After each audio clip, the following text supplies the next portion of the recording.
Here at cbgtv.com.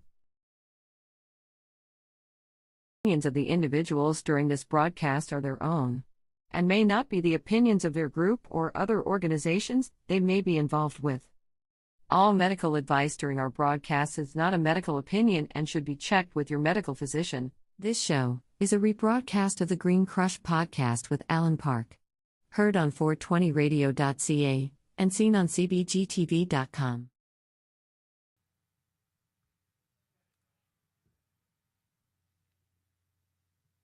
Right there, in the beginning of the Western story in Genesis, what you get is it's the story of history's first drug bust.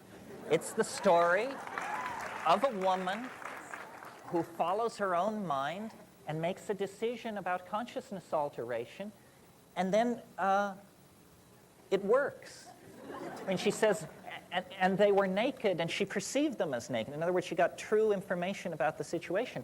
But you have Yahweh there, mumbling to himself as he wanders around the garden in an old bathrobe, and he's saying, if they eat of the fruit of the tree of knowledge, they will become as we are. That was always the issue, you see. It wasn't a health issue. It wasn't an abuse issue. It's about who finds out what's really going on and who doesn't. And this book I wrote for Bantam makes very clear that the style of a culture is almost always and invariably a style of seeing the world through a certain set of drugs or a drug. For example, here we're in the middle of a drug abuse problem, but caffeine has been entirely institutionalized since the Industrial Revolution. It's the only drug that has been honored in every labor contract that is signed anywhere.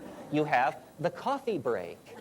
The coffee break is the workers, guarantees the workers' right to stimulate themselves, and in fact ultimately obligates the workers to stimulate themselves, because the machines and the tasks that they have been given totally reinforce the need for coffee, and the typing pool couldn't exist without coffee.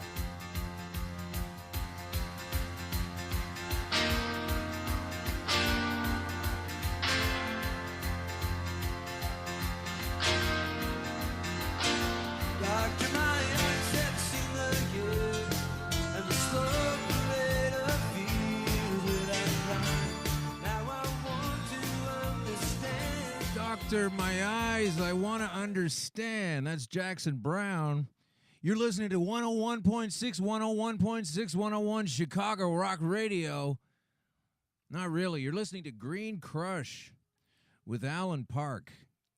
This is our show today. Now, I'm cutting in before we get to the theme song because, unfortunately, I have some good news and some bad news. And when I say unfortunately, I, of course, mean that the unfortunate part is the bad part. We're live. We don't have Wi-Fi today, so we've had to do a bunch of other things to get us around the starting late hump. And before we get to our wonderful guest today, Jenny Hallam, she's in Australia standing by. Thankfully, that's not part of our technical issue. We've had all kinds of technical issues with every single show. What have we done, like 35 shows? And there's been a problem with it every step of the way. And today, we all of a sudden don't have Wi-Fi. So how is this coming live to you on YouTube right now? It's not. Unfortunately, you're not looking at it on YouTube right now. It's not possible for you, and I don't want to hear anyone tell me they saw it live in the moment at just after 2 o'clock on a Tuesday, because it's not possible. You're listening to this straight up as a podcast. And thanks for doing that. That's one piece of bad news. The other piece of bad news is, and we will be spending much time on this later, is that an upcoming guest that we have booked for the end of the month, February 27, Sam Malachi. He is a doctor. He is an author. He is a grower of cannabis. And he was on his way to Toronto about 10 days ago and was flying in to release and talk about his new book, which is called The Great Cannabis Conspiracy. So that's right up our alley. And then I found out he was even a fan of some of the nonsense I used to perform on television and comedy and at the CBC or whatever that company's called down there. Tries to put out funny shows here and there. Manages sometimes. Anyway, he was a fan of that, and we were looking forward to speaking with Sam and getting the word out and everything he has to say, which is, he's probably one of the most knowledgeable people on the topic of cannabis that you're ever going to come across. And unfortunately, on the flight over here from where he was coming from, I believe Vancouver, to Toronto, he was felled by a stroke. And how about that? You've had a life where you've had cancer, where you've been a cannabis farmer, where you've done all kinds of incredible things, helpful things. I was so looking forward to meeting this man, and it's not about what I was looking forward to. It's about how tragic it is for someone of anyone. But this guy is a treasure trove of information. And unfortunately, the way things sit right now, he's on the dark end of a long fight, of course. And he will be, I'm sure, with his caring loved ones around him, taking the best source of cannabis he can find into his body, helping his brain. Let's hope. It's very upsetting to talk about these things whenever we have a loved one taken by some sort of horrible illness, but the instantaneous, rather shocking nature of this has left us at the show quite flabbergasted and upset about that, because I'm getting kind of sick and tired of a lot of great people hitting a dark spot in their life and or shuffling on out. This sounds morbid and juvenile, but at least I admit to it that, when we lose people like David Bowie and Prince and, artistic contribution from very talented people, and we lose them due to some horrible situation, I get that that's going to happen. Everyone's going to go. But considering the architects of so much of the demise of this planet, including those that draw up restrictive, punitive cannabis laws, despite the fact that it's very effective medically. No, it's not anecdotal anymore. Shut up with that. You're on the wrong side of history. You can't win that argument with me or anybody else taking that side. You can't. But when we keep losing people like this, and we don't hear about how Dick Cheney had a heart attack the same day Donald Rumsfeld was hit by a truck. We just never get to those fantastic sort of resolutions. And that's what I just said. I admitted to being juvenile about it, because on some levels I find myself to be quite evolved, aware on a lot of different levels. But I'm not perfect and never claimed to be. And I'm telling you that I am disappointed that a lot of these monsters of society get to run around and keep on living 12 hearts later, or whatever kind of thing they can do.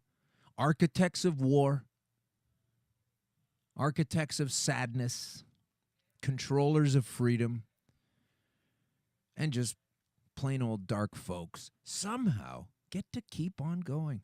And it's just not fair. So to take it back to the positive, Sam Malachi, who was to be a guest on this show on the 27th of February, so that's coming up shortly, won't be here. But I said I'm not going to jettison his input into this field.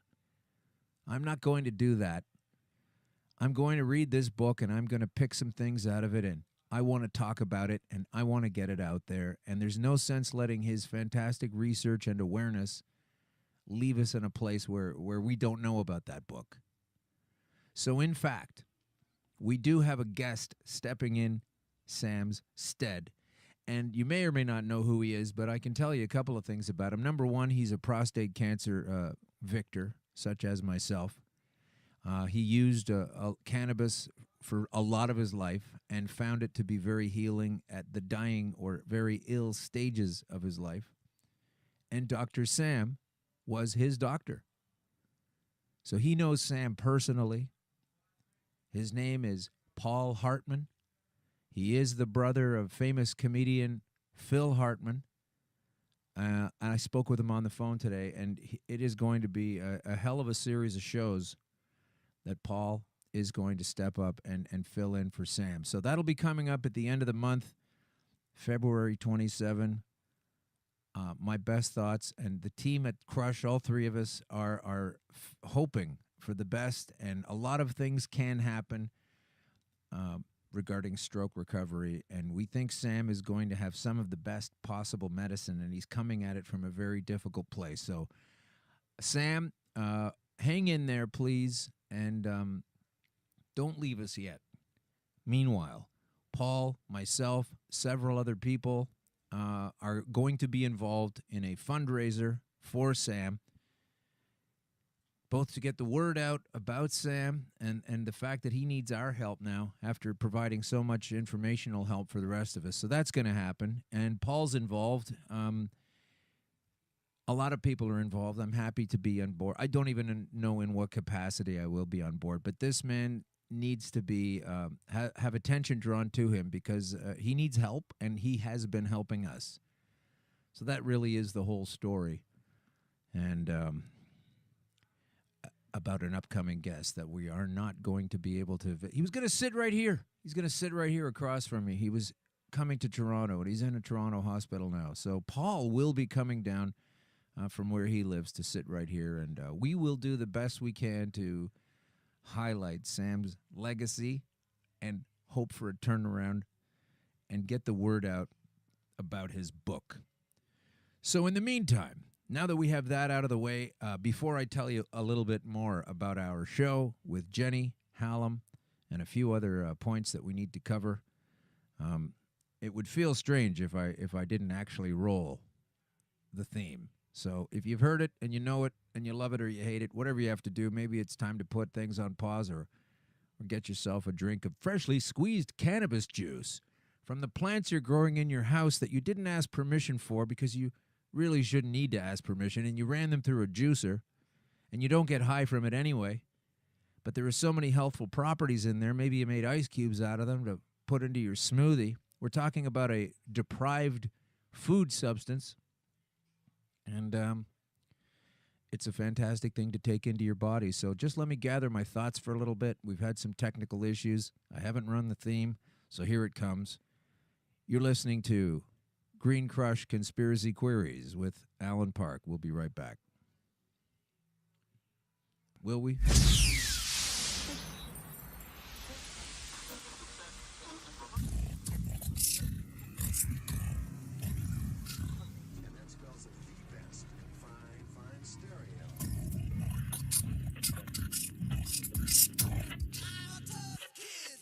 Alan, Ladies and gentlemen, you were having a nightmare.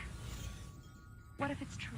ladies and gentlemen, Alan, it's a possibility, isn't it? the very word secrecy is repugnant Secrets. in a free and open society.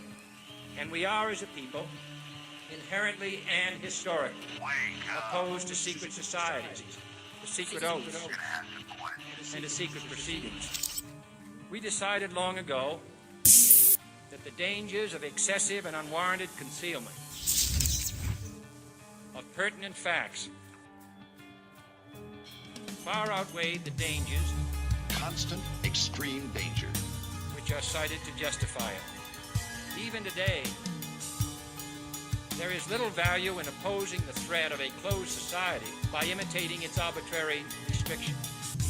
Even today, there is little value in ensuring the survival of our nation if our traditions do not survive with it. And there is very grave danger Extreme danger. that an announced need for increased security This is Conspiracy Queries with Alan Park. will be seized upon by those anxious to expand its meaning to the very limits of official censorship and concealment. That I do not intend to permit to the extent that it's in my control. You're crazy. And no officious, high or low, civilian or military, should interpret my words here tonight as an excuse to censor the news, to stifle dissent, to cover up our mistakes. Isn't the Pentagon suspicious that all the buildings would blow up? Or to withhold from the press and the public I think you're just looking at things for the first time. the facts they deserve to know. You've had your whole f***ing life to think things over. What good's a few minutes more gonna do you now? The facts they deserve to know. They deserve to know.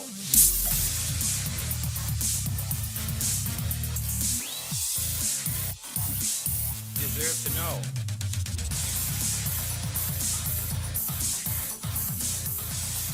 Okay, thanks. Thanks for giving me that little bit of time at the front end. Live is weird. Live means, well, we don't have 6 more hours to fix this thing. Just do it. So, I'm trying to get it done.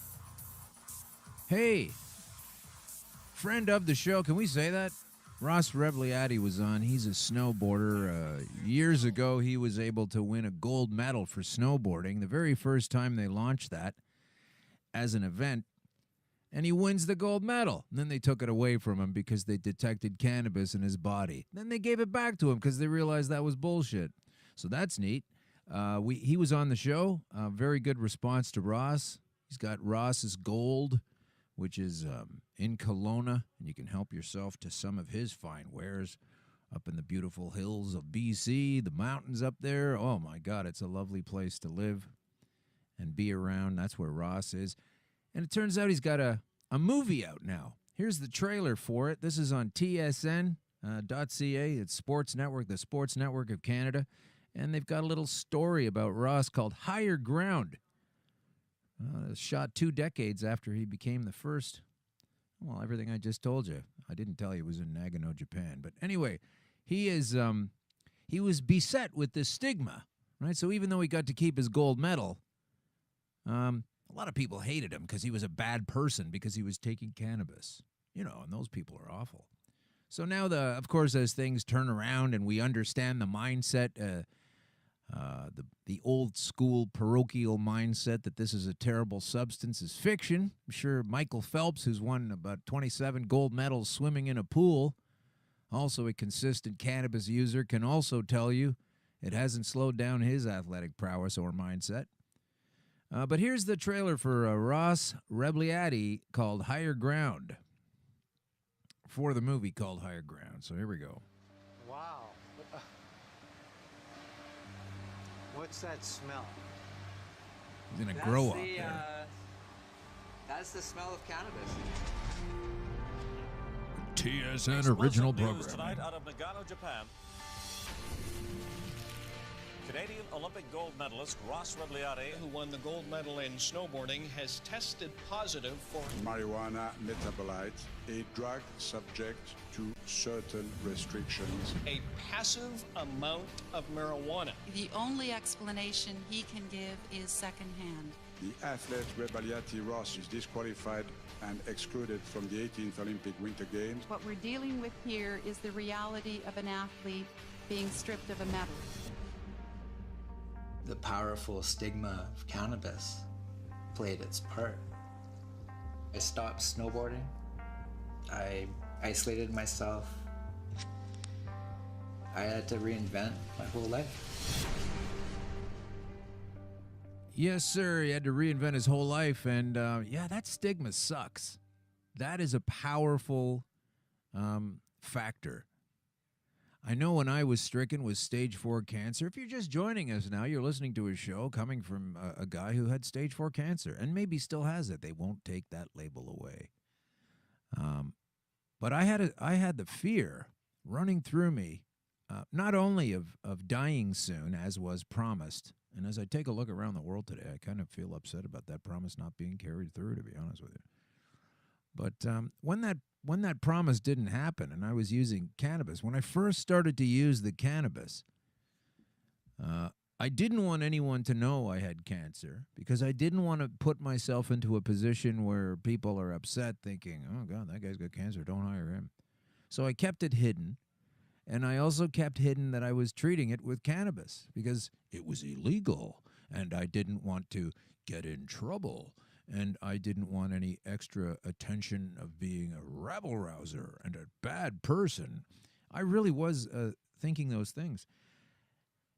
And then as the cannabis started to improve its take on my physical being and illness that was said to be 100% guaranteed downhill more quickly to the end until there was nothing I could do, started to reverse.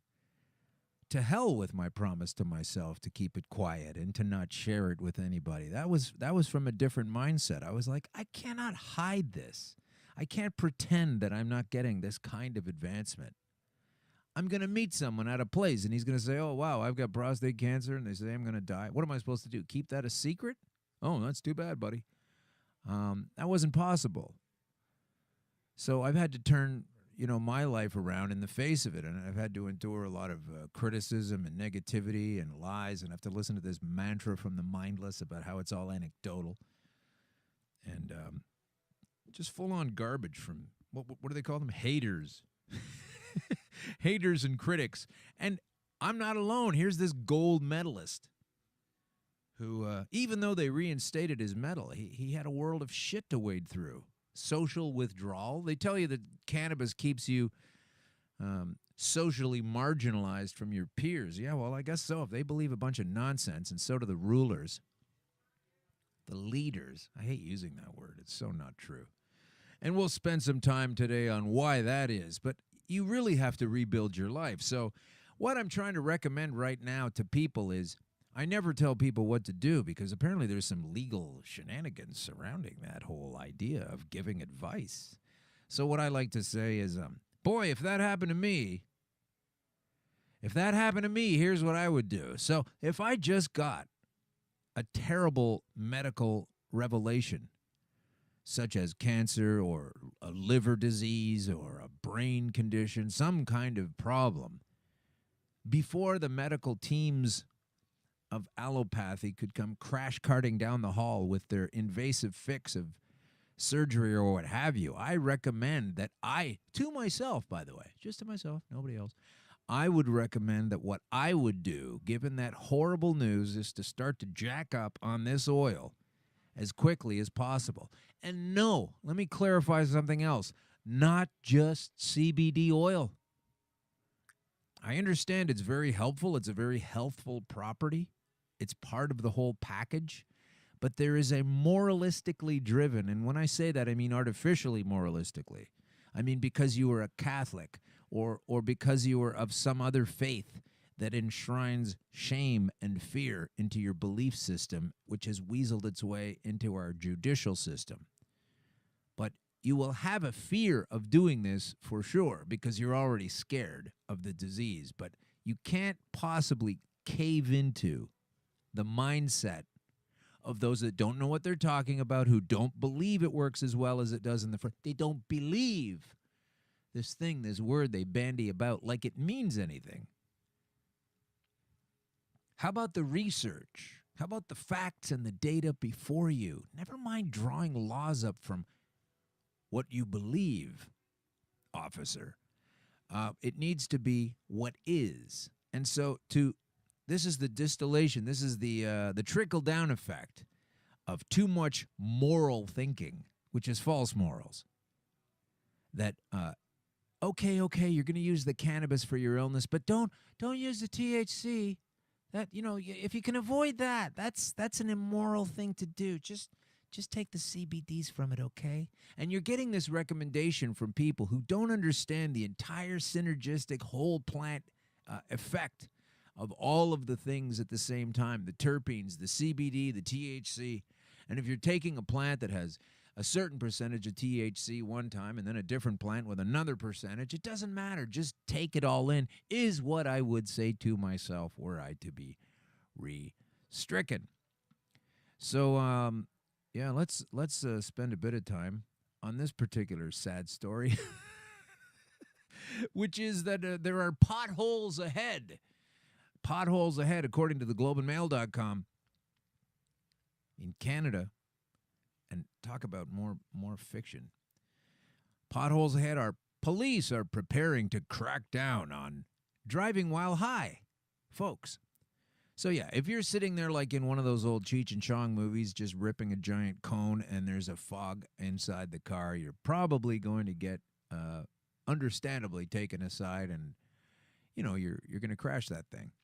There's going to be a problem. I understand that. We don't need people doing that. We need people understanding exactly how this compound works and when you're not impaired.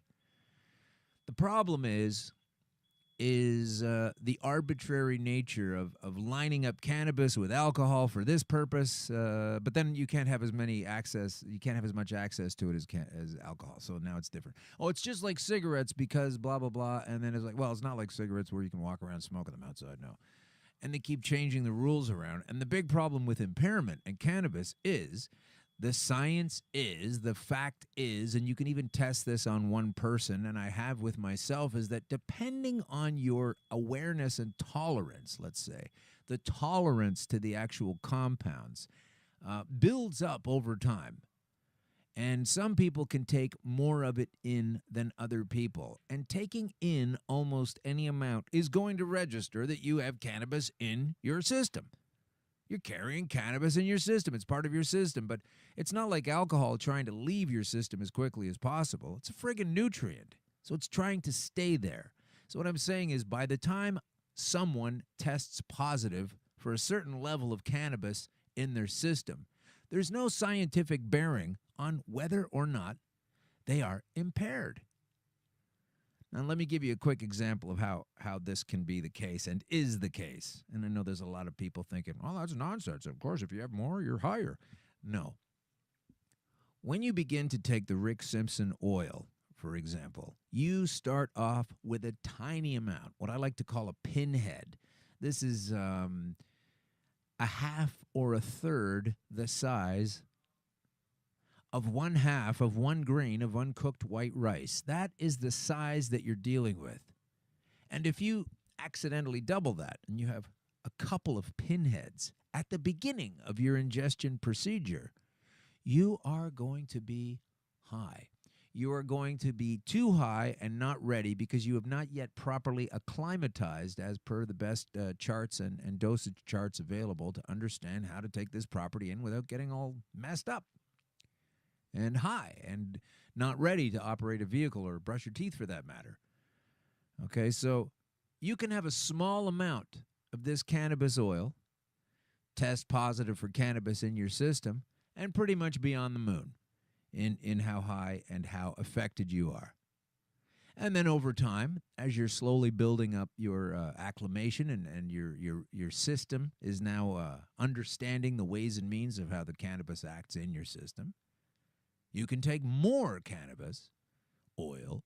You would be testing higher for how much cannabis was in your system, and you wouldn't be necessarily impaired at all had you been building up slowly.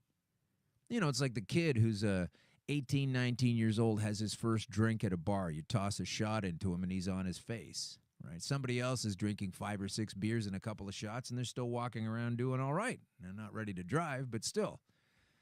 So this whole notion that if you're testing a certain amount that you're impaired and we're going to give you a ticket and you're going to jail for 14 years, again, is based in belief. The belief that you are high. And they're not seeming to try to come up with any solid science to prove it because they've just got to bust you and they've just got to keep their jobs and they've just got to put you through the legal system and none of this shit's changing from before.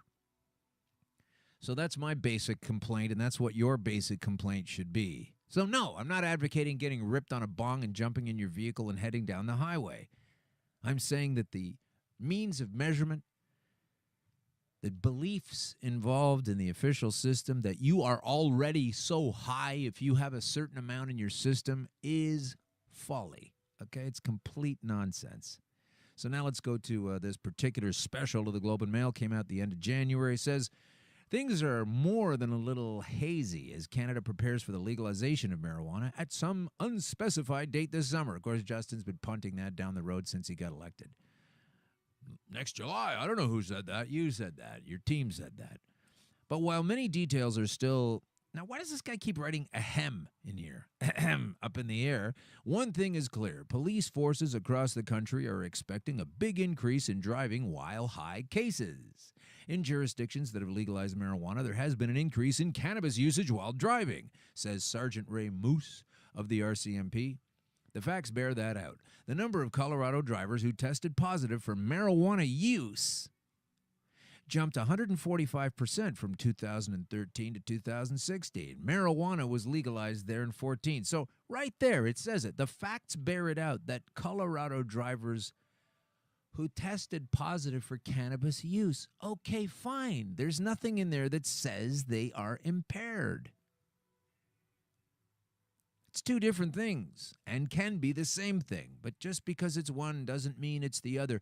That you're testing positive for use doesn't mean you're all messed up.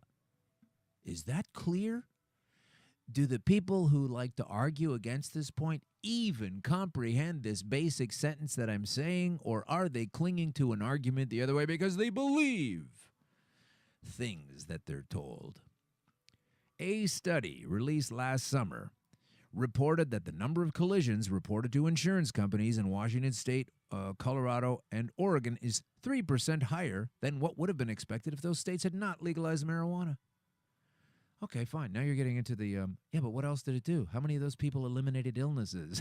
You're just gaming the facts here, big boss, big brother. Scarier yet, because it's all about fear, isn't it? Scarier yet is a recent Health Canada survey showing 39% of cannabis users polled said they had driven within 2 hours of smoking up. And once again, I say just because you have a certain amount of cannabis in your system does not mean you are impaired. It's not alcohol. Oh, sure, you want to compare it to alcohol in several different ways, but they don't want to appreciate that it's different on this front. They want to control it the same way. They want to distribute it and profit from it the same way, but they don't want to admit the differences along the way. These people are gaming the system.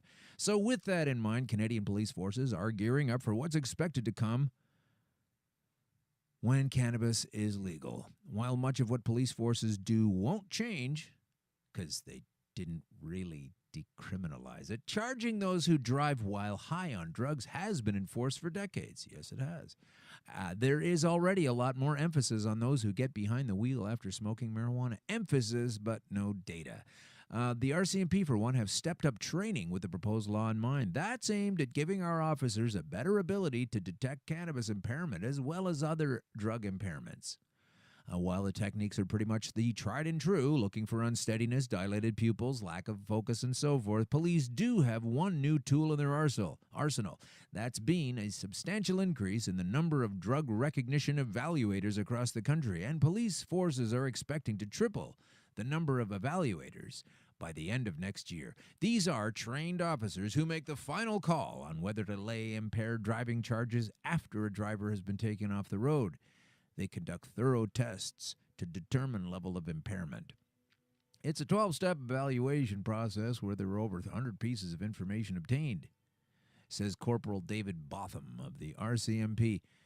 The evaluation includes tests of body temperature, muscle tone, and attention abilities. Once the expert has decided the driver is impaired, and they won't be biased at all, by the way, and can identify the drug, he will order a blood or urine test to confirm the drug or drugs involved. Through all these different training initiatives and through our past and current training, we are confident we'll be in a position to tackle all forms of impaired driving. This proposed law, Bill C-46, offers one new tool, if approved by the Senate, and it will be. It will empower officers to use oral fluid screening devices to detect the presence of drugs. That's basically a spit test using a swab to determine the level of drugs in the driver's system, and once again, I'm telling you that it doesn't matter how much is in the system if you've already built up a tolerance. But we don't talk about that part. Although the standards have yet to be finalized. And while not all of the Canada's legislation is clear yet, one thing is evident. Those caught driving high, and again, they haven't shown how they'll do that, will pay a severe price. The proposed law dictates that as little as 2 nanograms of THC per milliliter can result in charges and fines of up to $1,000. Anything over 5 nanograms could land you in jail. Several provinces have stepped up penalties in anticipation of legalization. Insurance companies are ready to make offending drivers pay, although they are waiting for the law to pass before setting the standards. But existing penalties are fairly onerous for impaired drivers. And it goes on, if you're under 21 and you've been convicted, your car insurance premium may cost more than your car. Noting that once you get your license back, you could be paying an annual premium of up to $12,000. Ah, the freedom. I can just smell it. Now, I'm not sitting here advocating that we're all supposed to get bottled up out of our gourd and drive around and crash into people. I am telling you that the science that they are relying on is gamed, not complete, insufficient, and one of the things they sat around for months and months and months trying to figure out how to still profit from, how to still generate police man hours, how to still avoid detracting from the budget, instead of going the other way. You're decriminalizing something. It shouldn't be that big of a deal. Let's focus on education so that people don't want to drive or have anything to do with it at the time they are impaired. But no. We have to keep on feeding the sick police state. And how else? How else should we treat it? Now, I'm going to move on to another story from cannabisdaily.co, our good old friends at cannabisdaily.co. And this is in the States, of course. There's nothing like this proposed in Canada whatsoever because of the negative mindset of those ushering in this new control paradigm. But hey, San Francisco is going to drop all cannabis-related convictions since 1975. 43 years of bullshit going to go away. Now, if you did time and you got punished and you got broken up from your family, there's not much you could do about that right now, but they're going to make some kind of reparations. This is exciting. This is in cannabisdaily.co. Now that recreational cannabis is legal in California, the next logical step. Do you hear that, Justin? Do you believe Justin and Kathleen and Officer Bill Blair, who's still a cop even though he's the minister of controlling cannabis? How about these for beliefs? I believe you should also incorporate a similar system, especially when these fat cats are going to get rich on the same deal. That's what San Francisco is going to do, according to the city's district attorney, when he announced the city's prosecutors will be wiping out or reducing cannabis-related criminal convictions going back to 1975. According to District Attorney George Gaskin, San Francisco will immediately dismiss nearly 3,000 misdemeanor convictions that date back to 1975, as well as wipe clean arrest records for those who had faced such charges. And meanwhile, in Canada, we're still arresting people that are using this because if you're buying it now and getting it from a dispensary now, Chuck Raffici and some other fat cats that are already balls deep invested into this clandestine industry that they've been sitting in back rooms and planning how to invest and how to make money and how to control for such a long time, they don't want this. Okay, they don't want to admit this. It's too bad. They better wake up to it. The city of San Francisco also intends to review nearly 5,000 weed felonies that had been recorded during the same time period. In inappropriate cases, they'll be resentenced to misdemeanor offenses. Gaskin said at a news conference that this is the city's way, and Canada should be doing the same, and any other repressive regime should be doing the same. You need to address the wrongs caused by the failures of the country's war on drugs for many years and start to fix some of the harm done, especially to communities of color. And Justin and company, you can start doing that right now by stopping arresting people who are using a healthful substance. Cannabisdaily.go, sorry. Now, we are talking about the Prime Minister of this country, Justin Trudeau. This is the guy that insists that we keep on arresting people while the more intelligent of us on the planet are deciding to expunge old cannabis records because none of that's going to make sense anymore. What do you think costs more? What do you think costs more? Maintaining all of these arrests that they do in Canada so they can go into a courtroom and some intelligent judge washes the whole thing clean and they've wasted all the time and the man hours? Well, when you have a prime minister that says things like this to folks who have loyally served this country and gone off to some other hellhole to get their leg blown off, like this particular gentleman who stood up in a town hall to say, hey, I just want to know what's going on, man. I've had my leg blown off. I don't get any support from you and your government. And I want to know why you're fighting us in court to not pay us what you're supposed to pay us. You know how when they send someone off to war, they say, oh, well, we got to get behind the troops. And then when they come home messed up and injured, they say, oh, well, don't really want to talk about the troops. That's not really support.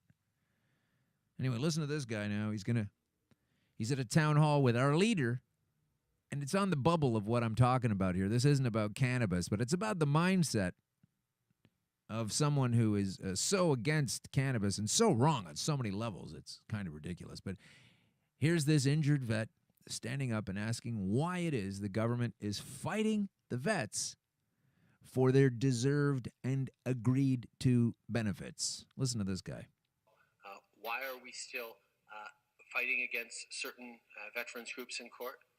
Because they're asking for more than we are able to give right now. Justin, are you kidding me? More than you are able to give. That's why you're fighting this guy with one leg. That's more than you're able to give right now. To see through the health and the best possible welfare of somebody that laid his life down in some shit zone that you were saying was a good idea to go visit at the time.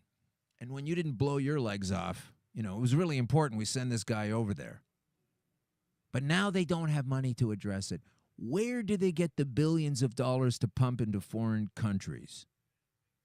Canada pumping billions of dollars into foreign countries. Where do they get the money to help beef up the Jordanian army? Did you say the Canadian army? No, I said the Jordanian army. Why is Justin Trudeau blowing millions of dollars trying to repatriate ISIS fighters? This is not the same category as a foreign refugee trying to come in who's been displaced by foreign fighting. This is a guy who is a foreign ISIS fighter. And I got some money for that guy. I got some money for that guy. Just don't have money for the guy that tried to stop the ISIS fighter who had his leg blown off.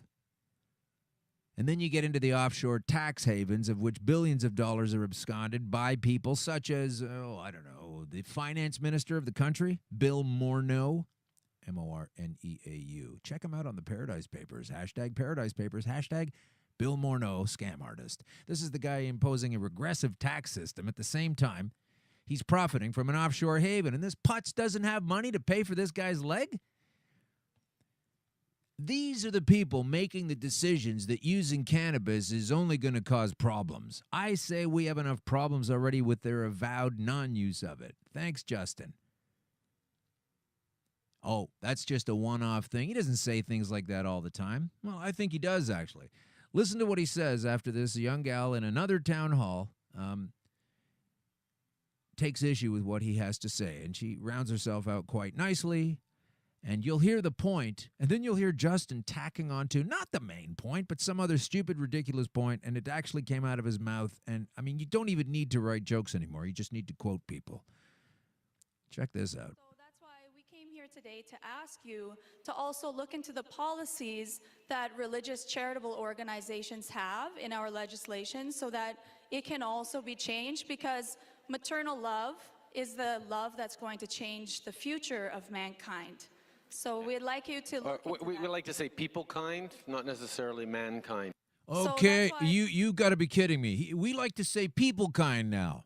Did you know that? I didn't know that. My leader just told me that we like to say people kind, not mankind. Not mankind because that's sexist. It's sexist.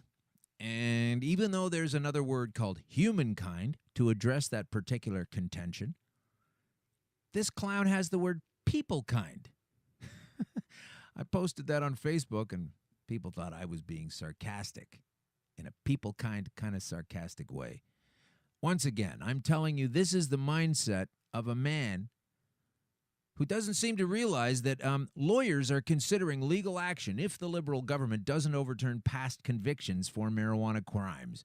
So if we don't do what San Francisco is doing, I'm happy to say that in straight.com, there's a great article in there about me, actually, from last year. Check it out. straight.com, and then Google my name, and there you go.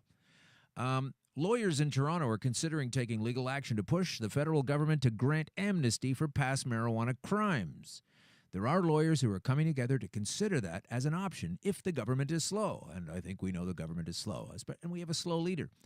said Anthony Morgan, a lawyer with Falconer's LLP, quoted in a Canadian press story, also in the Globe and Mail. The Georgia Straight first asked Justin Trudeau about overturning past convictions for crimes related to cannabis when he was just a candidate for prime minister.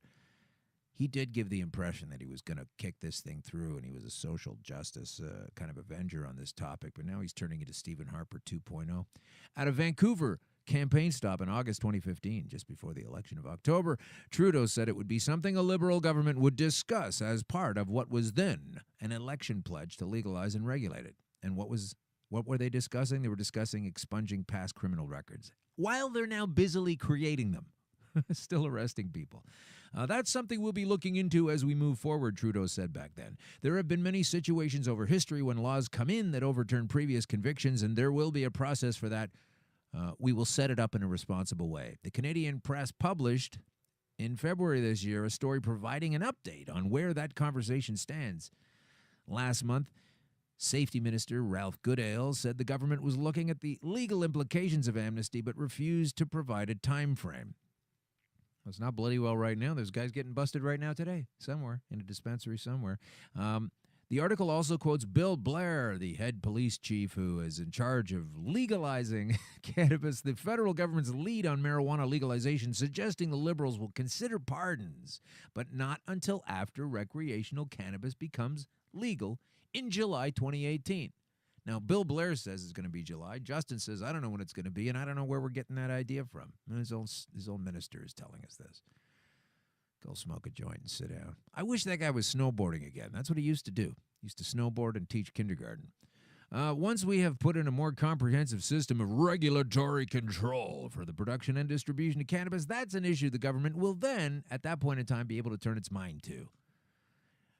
Suggesting that the government has a mind rather than being a drone. Okay, so now we're going to close out this particular segment before we bring on our guest, Jenny Hallam, with some fine writing by a previous friend of the show, also Harrison Jordan, who will soon be a lawyer. And he says pardoning cannabis offenders would be hypocrisy for Canada's governing party, and that's because Trudeau has basically painted himself into a corner. He says, as the government of Canada is mulling over the idea of adding pardons for cannabis offenders to the reforms of the nation's marijuana laws, it's a great idea in theory, but it makes no sense for Canada's governing party to pursue since they are set to increase the number of marijuana infractions as part of their plan to legalize recreational use. The Liberal Party plans to consider pot pardons later this year when the party holds its national conventions in April, according to a recent report from the Canadian Press. The Liberal Party has also opened up a channel to discuss pardons and other policy ideas on its website. Surely that's great news in favor of progressive policies, right? Yet at the same time, it would be absolutely hypocritical for the Fed Liberals to implement the pardons. Why? Because their upcoming bill to legalize it, Bill C-45, adds 45 new cannabis offenses to the criminal code. Folks, you got to understand this. I think there's 7 or 8 laws right now. There's going to be several times that. 45 different cannabis laws, including a law specifically criminalizing the possession of illicit cannabis. And illicit cannabis means it didn't come from the government profiteers. The purchase of even one joint from an illegal dispensary or a street dealer, if prosecuted as an indictable offense, carries a punishment of up to 5 years in prison. 5 years in prison for buying a joint off a guy at the corner. Because it's just like tobacco.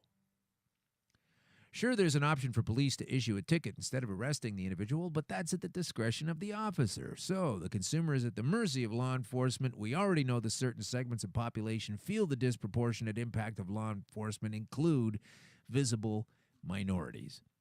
So that's written on civilized.life, www.civilized.life. Harrison Jordan, he'll be back in soon as we get closer and the smoke clears on some of the bullshit that these folks have been telling us about. So now we're going to turn to introducing our friend. We're going to make a friend. I've already spoken to her.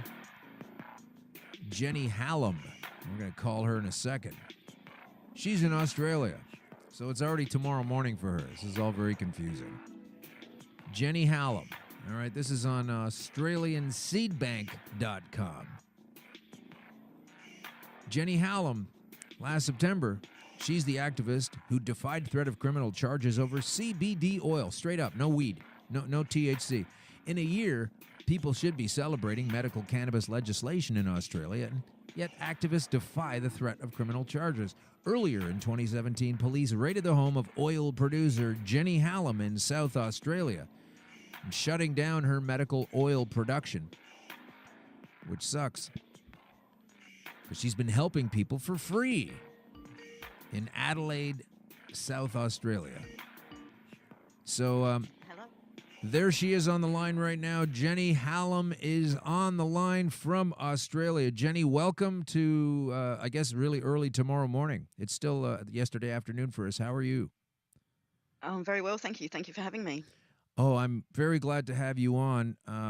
I'm coming at this from the good end of things. I'm not trying to get you in any kind of legal trouble, but you do have one hell of a ridiculous story to share with the rest of the world in this time of legalization of cannabis, in this time of medical breakthroughs, helping people put cancer and other disastrous illnesses behind them. We've had Vera Toomey on the show from Ireland a few weeks ago telling us about all of her tribulations. I want the world to know who you are. Jenny Hallam, you are a cannabis activist, and you come at this from a place where once upon a time you never had it or used it. So if you could tell us a little bit about how you got involved with this substance and before you got into trouble, because it's so simple and yet so complicated as to why you got into trouble. So let's start with that. Okay. Just like most people, I'd used it when I was younger, just recreationally, and so I knew that it wasn't anything bad. But because of different issues, I sort of gave up all drugs, and so I actually had a car accident when I was 20 myself, and I've had a few different ones since then. None of them my fault. I'm not a bad driver. Unfortunately, I'm just have very bad luck when it comes to the road. So I've been left with a body-wide pain condition that leaves me with about a 6 out of 10 pain level. So for the first 15 odd years, the doctors had me on morphine and endone, oxycodone, those sort of things, shots of pethidine, and the really horrible drugs, and they weren't working. It wasn't really doing a lot for the pain, but it was making me really sick, and I got down to about 38 kilos, so that's basically like a child's weight, and I was going to die. My doctor said to me, there's not much we can do anymore to keep the weight on. He just didn't know what to do anymore. And so some friends had come over to visit, and they'd bought some weed with them, and they were just having a smoke, and they sort of said to me, look, just try some, just have a go and try some. It'll make you feel a bit better. So so I had some, and for the first time in about 2 years, I ate a full meal that night. I didn't have any sort of appetite before that, and I was always feeling nauseous and just didn't really feel like eating. But that night, I straight away ate a full meal, and then I slept the full night through, and I hadn't done that for years. Right. And I was just amazed. I just couldn't believe it. So the next day I had some more, and then the next day I felt better again. So I thought, well, that's it. I'm just going to keep using it. So, even though it was illegal, and I knew I could get in trouble for it, it was worth it because I was going to die the way I had been, and this literally was saving my life. So I had been told by the doctors and the pain clinic that I wouldn't have children, that I would be in pain for the rest of my life, and that I wouldn't work anymore. I'd never work again. And I managed to prove them wrong, and I got a job as a waitress, and that's a pretty hard job if anyone knows what it's like to waitress. Sure. So I got back to waitressing, and then I got my own business, and just started getting better and better, and that was just from smoking it. And I was just amazed from that. Are you That was serious? just from I did not know that. You were just smoking it, and you were getting this much That of was an improvement. Yeah, that was just from Wow. smoking it. Smoking it saved my life. And that's why I keep sort of saying to people, if that's the only way you can get it into you, then do it. Anyway, so then I heard about a guy, his name's called Tony Bauer, and he was the first person making oil here in Australia.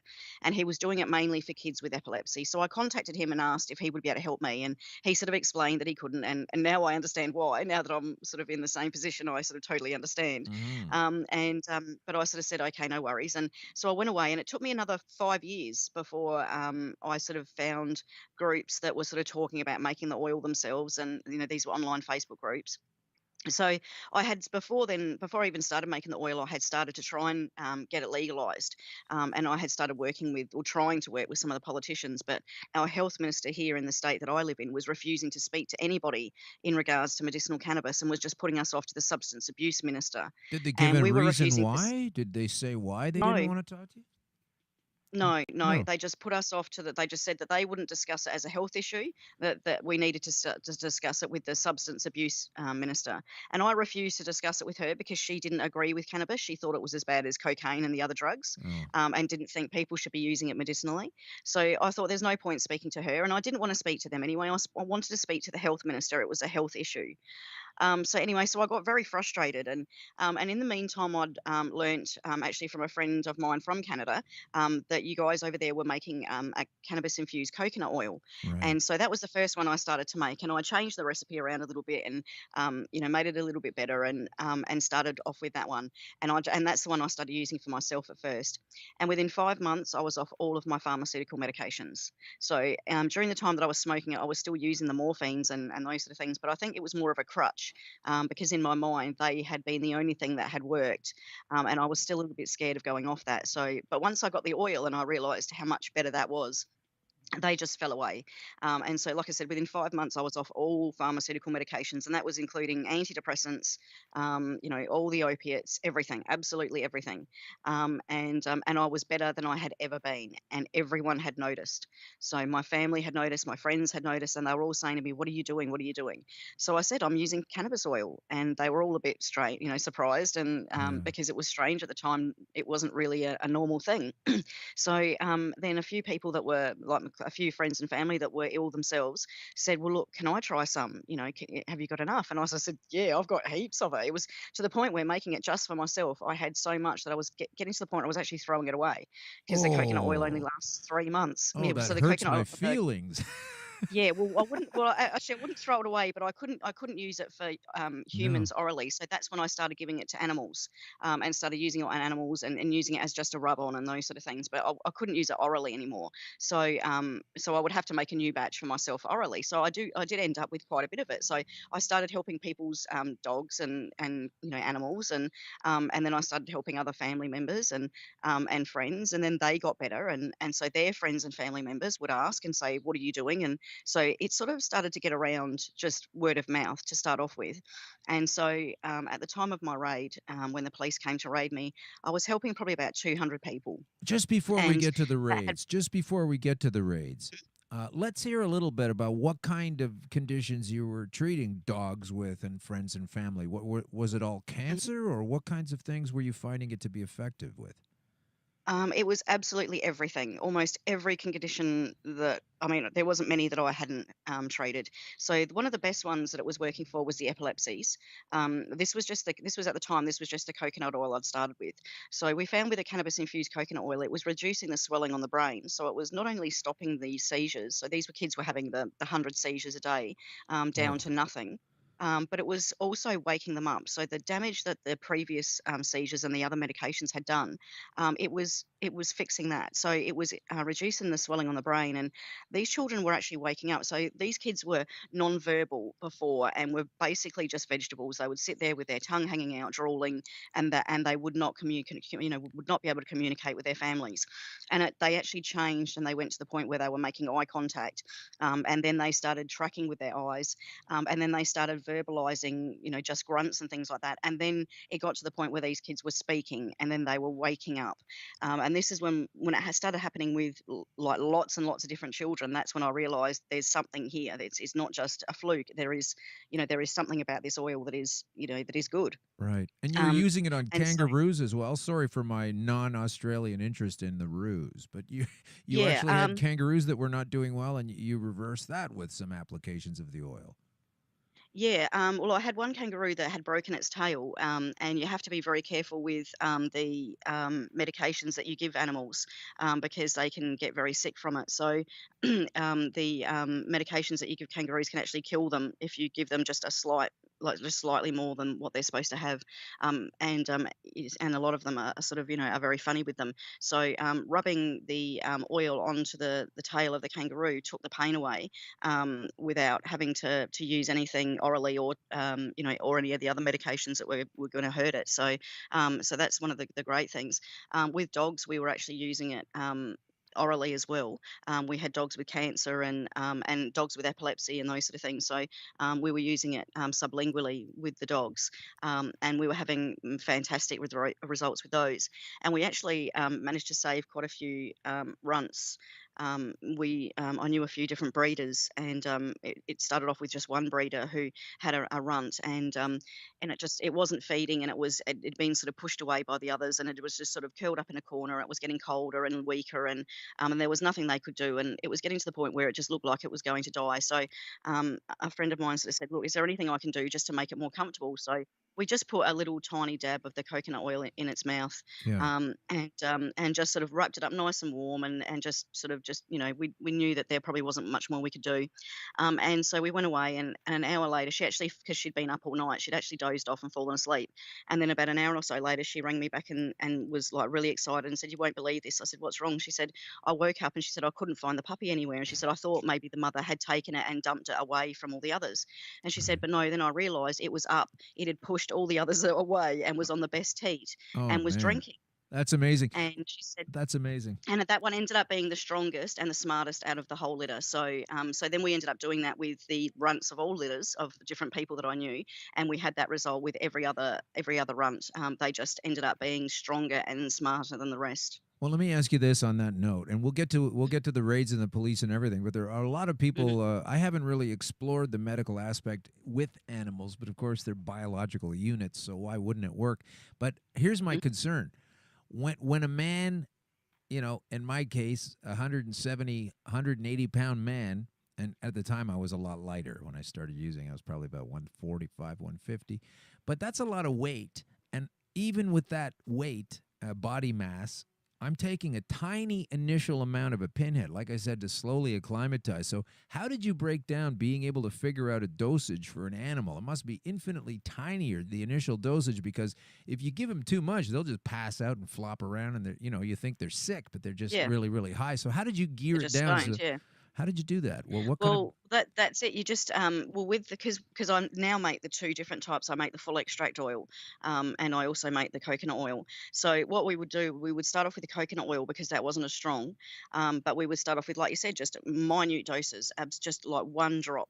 And say a human would start off with maybe 10 drops, so it was sort of basically a tenth of what we would give humans. Okay. But it would also go by body weight, so I would go by body weight. So a dog that was just a little chihuahua size would only get let's say one drop, and maybe a dog the size of a Great Dane might get 3 drops. So Right. you just sort of have to sort of go by the size of the animal as well. So but yeah, that's what basically how we had to do it. We just started off just the tiniest amount, the smallest amount that you could get in, and diluting it down as well. You start off by diluting it down as much as possible.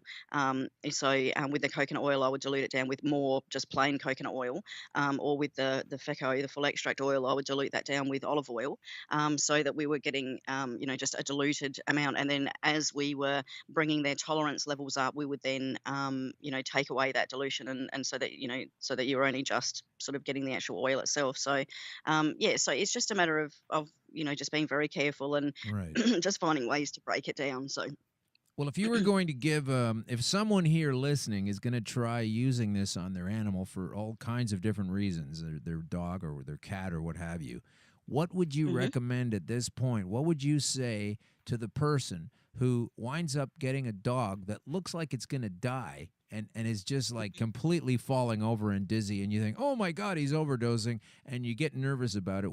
What's the best thing to do in that situation? Or did you not ever get to that? Were you always careful enough that never happened? Well, no, occasionally you did. Occasionally, especially at the very beginning, you gave them too much, and they would get stoned.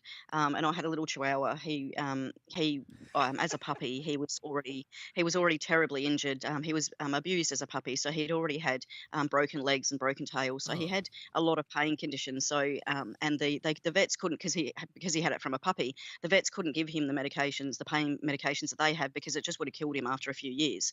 So there wasn't a lot they could really actually do for him. So at the start, there were a couple of times when, I did give him a little bit too much, unfortunately, but all that happened was he just sort of like looked at me as if to say, like, what's happening? And then just curled up in a ball on the couch and just went to sleep, and just slept for a little bit. And so when he needed to go to the toilet, he was a little bit wonky. So we would just sort of, just guide him.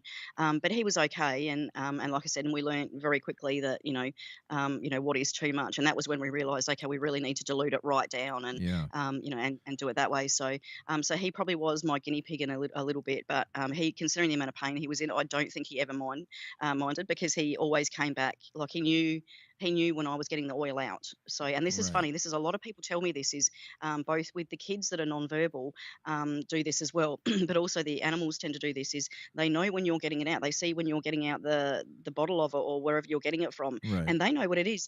It's not long before they associate that is what makes them feel better, and so they stand there and wait for it, And so Max would stand there with his tail wagging. Well, I know I do. When I got it out. That's Yeah, I know I do. My tail would wag too if I had Yeah. one. So they know it's making them feel better. So he would come back and want more of it, and you could tell when it had worn off and he wasn't feeling very good, and you could see that the pain was affecting him, and so to me that was worth it. Just a couple of times of getting him a little bit too stoned was worth the 2 years or whatever it was that he had of no pain. That was definitely, because he changed. He went from a dog that looked like he just didn't want to be around anymore to a dog that was running around like a puppy again. And I mean like a puppy. He was this was a 15-year-old dog that was screaming around the house like a puppy. And I took him to a vet at one point when he was 16, and they did all the normal blood tests. And the vet was expecting to say to me, look, organs are about to shut down like you would normally have with a 16-year-old dog. Sure. And he came back to me shaking in his head and he said,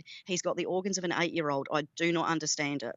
And I couldn't tell him at the time that I was using the oil on the dog because it wasn't at all accepted. Right. But the next vet I spoke to, I told, and she said, yep, she goes, I'd use it in a heartbeat. And what was the and she said, determination point they used to be able to tell the organs were a lot younger than they were chronologically? How did they test that?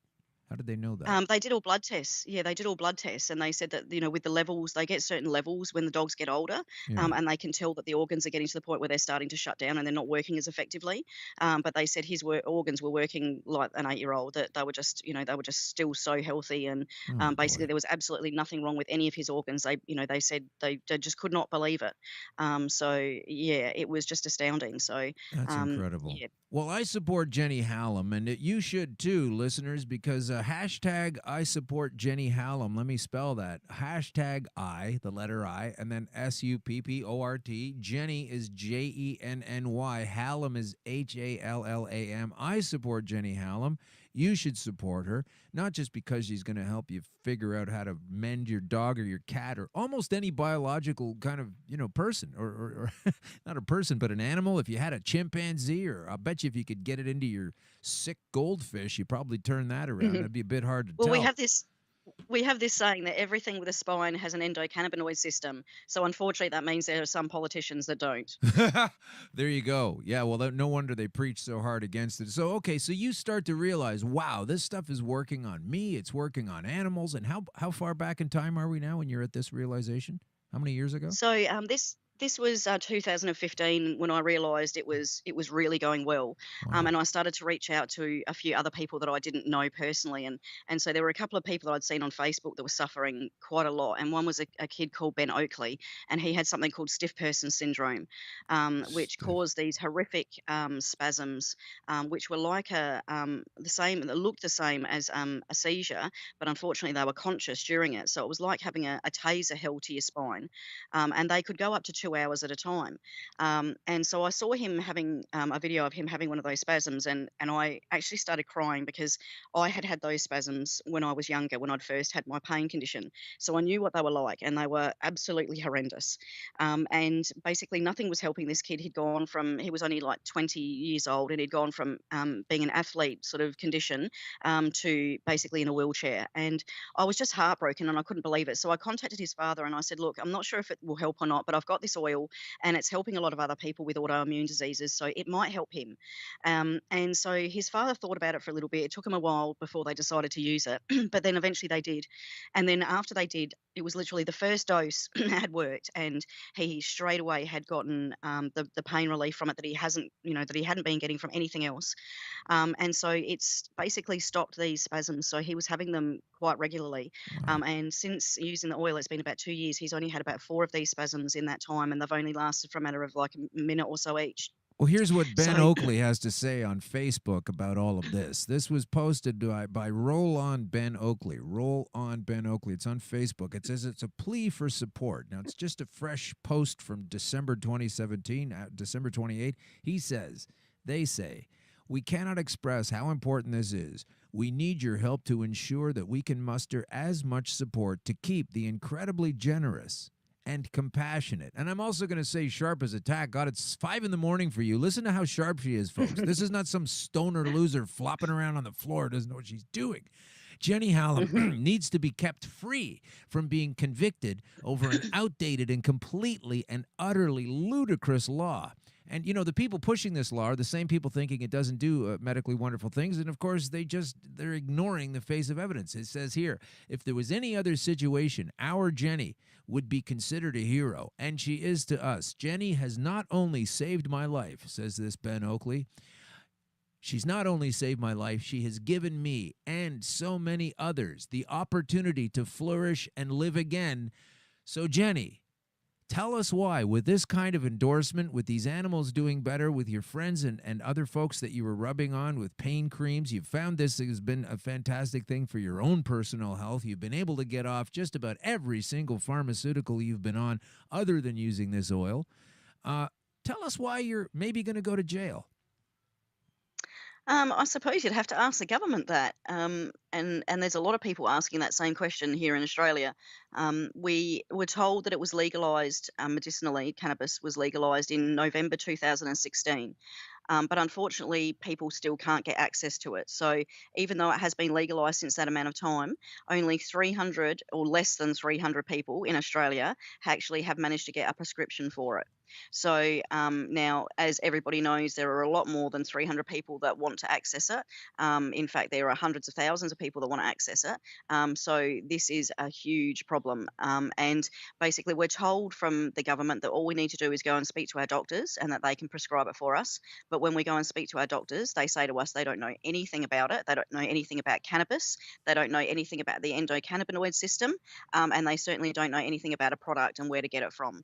So we're very disappointed in our government. We think that if they're going to say that medicinal cannabis is legal, then the first thing they should have done was rolled out education programs for the doctors so that they knew what was going on and that they knew, at least what an endocannabinoid system was. Yeah. And that hasn't happened. So we know that they're not really too serious. So we know there's a fair bit of corruption going on, and that's why almost 2 years now or a year and a half now after they announced it was legal, we still don't have access to it.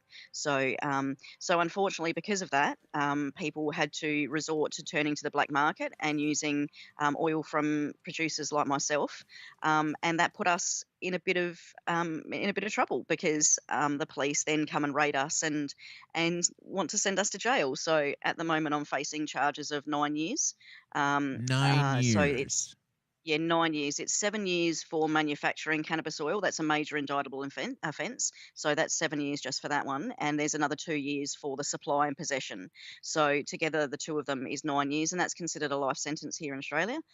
So basically, how we see it is they want to give me a life sentence for saving lives.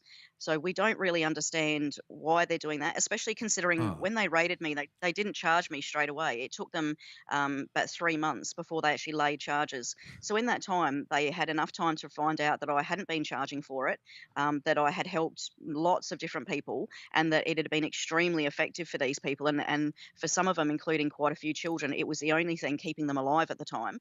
And that for me to stop would mean that these children would die. So they knew all of this, and they still went ahead and pressed charges. So it wasn't like I'd been charging, exorbitant amounts of money for it and had made, a profit off of all these people and had been living large on it. Sure.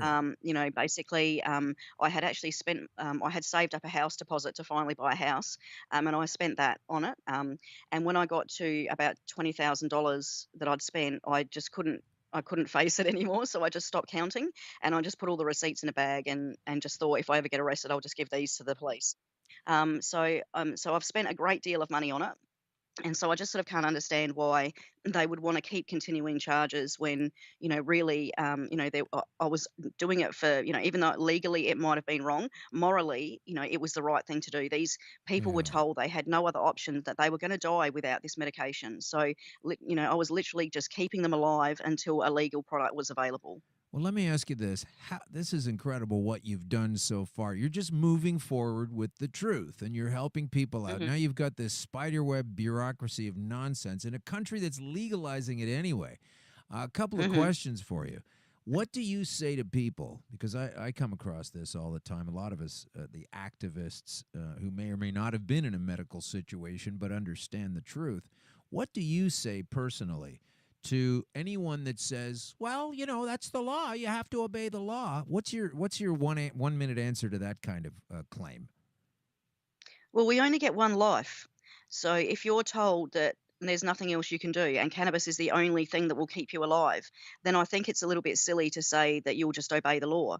To be quite honest, and we have a saying here, and I think it's been said all over the world, I would rather be illegally alive than legally dead. Yeah. And that's what we tell people. You only get one life. We don't get, several opportunities to come back like politicians and their political careers. So if we only get one life, we can't be mucking around with it. So if cannabis is the only thing that's going to save us, then as far as I'm concerned, stuff the law. Laws don't Right. matter when it comes to saving a life. Yeah, absolutely true. And let's not forget, I think you're good people, and good people disobey bad laws. And if a law is hmm bad and wrong, if I obeyed everything I was supposed to obey, I would also be in the ground right now.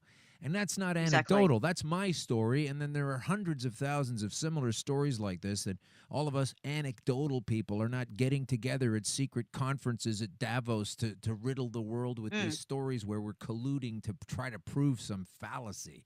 This is an Well, I mean, individual we've story. got medical evidence to back everything up. So we've got doctors' reports and everything to back up what we're saying. So when it comes to going to court, we're going to have that evidence. We're going to show what it's done for people. So they can't keep denying it. They can try, but eventually they're going to have to admit the truth. Yeah, so you feel pretty confident. Now, what stage of legality? You've been to court. Where are you at legally in the process? You've been you have to go back to court soon, and you will have a trial, or where are we at with this? Yep. Yep. Well, I've only just answered the charge. I've only just, it's been adjourned quite a few times. So I've only just been able to manage to answer the charge in the lower court. So now we're moving up to the district court next. And I'll answer the charge again there on March the 2nd. And then from there, I'll be given a trial date, which will probably be towards the end of this year. And the trial could go from anything between a year and a half to 2 years. But there are hopes. There has been a push for the charges to be dropped, but that it's against the public interest and a waste of taxpayers' money. So there has been a push to do that, and an application has been put into the prosecution to have the charges dropped. So if that happens, that will probably happen at the next hearing. So, and also we have an election coming up just a couple of weeks afterwards. So there is a little bit of of talk that there's possibility that those charges could be dropped. But either way, if they get dropped, that's great. If not, then we take it through the courts. We get a jury to decide whether or not I did the right thing, and so then we get to bring out all that medical evidence. So either way, we win. Well, that's going to be great because I think by the time, I mean, not great that you're going to get, this kind of threat, but I think by the time you need to actually address this in court, there's only more medical evidence coming out every day. Your big problem is going to be collating it all and deciding which are the most salient and powerful pieces of medical evidence you can have to put your side of the That's story right. across. So That's right. you've already got a lot of stuff. Do you share a lot of these your medical awarenesses and revelations? These the data that you Oh, have. definitely. Where Yeah, definitely. I teach other people how to make it because I can't help everybody now. No. I teach people how to make it. So I have my recipes online and I share those with people, and I give people advice on dosing and the different conditions. And so I do as much as I can now to teach other people how to make it themselves. And one of the things that I try to tell people is how easy it is to make it, because that's one of the things that's the biggest misconception about cannabis oil in general is people seem to think that it's difficult to make. Yeah. And this is one of the things that I'm trying to teach people is especially especially the coconut oil, is one of the most simple things to make. It's just the same as making a soup on your kitchen bench. It could be just done in a slow cooker, 24 hours, and it's just so simple, and it can literally save people's lives. So that's what I do now is I try and teach as many people how to make it themselves, as well as going around trying to educate people and also talk to politicians about getting this through. So Well, where's that yeah, we do the best. website? Where's that website we can find these things? Well, it's my Facebook page is Medicinal Cannabis for Australians. Okay. And that's my Facebook page, or you can get me on Facebook with just Jenny Hallam on there. So and it's an open page, so everybody can see what I'm doing on there. And so we just sort of share information and just teach as many people as we can. So yeah, it's just a matter of constantly educating the public, I think. So that's the Yeah. most important thing that we find at the moment. What a great point. I remember when I was starting to learn how to make the Rick Simpson oil. That's the specific blend that I use to get my things turned around.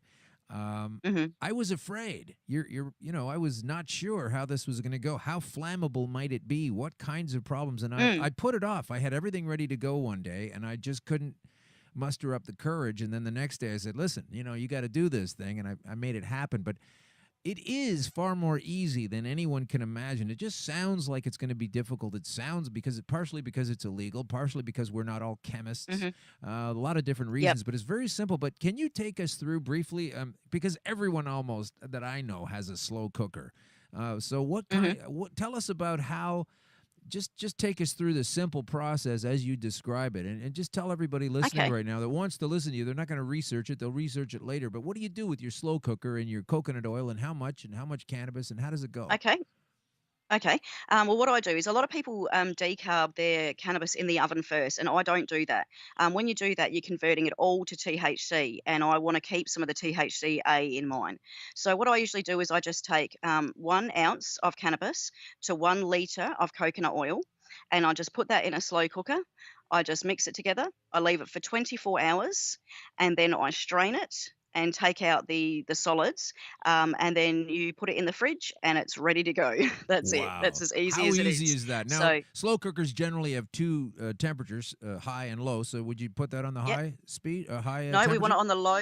We want it on the low setting, and that way you're not decarbing all of it. You're keeping a lot of your THCA in it, and you're not decarbing it all and changing it all to the THC. So once Now again, that's an another ounce of cannabis, and how much coconut oil and again?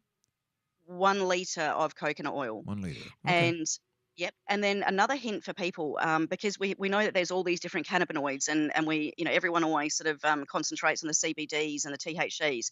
Well, there's another really good one, and that's the CBN, and we're getting a lot of medical benefits out of the CBN. And normally we would only normally pull about 1% CBN out of your oil, but a simple tip is if you can age your cannabis by like 2 to 6 months and let it really dry out so that it crumbles in your hand when you touch it, you'll draw out much higher levels of CBN, and so you'll get better healing benefits out of your oil. So if you can age it, see, a lot of people will cure it and they're leaving a bit of moisture in it, and that's sort of basically sort of stuffing you up. You're not getting as high levels out of it. So if you let it age and dry a little bit, that helps. And the other thing I suggest as well is if you're making oil of any sort, whether it be coconut oil or the Rick's, because I do this Rick Simpson method as well.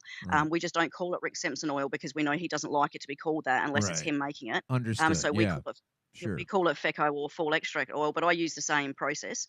We found that if you use just one type of cannabis for it, then you're sort of you're limiting yourself with the cannabinoids. So if you mix together at least 2 or 3 I use up to 7 different types of cannabis in each batch, you're getting much better mix of the cannabinoid profile and terpene and flavonoid profile than you would get if you were used to use one strain alone. So if you can't pick, especially at the moment in Australia, it's very hard to be able to get individual strains for individual conditions.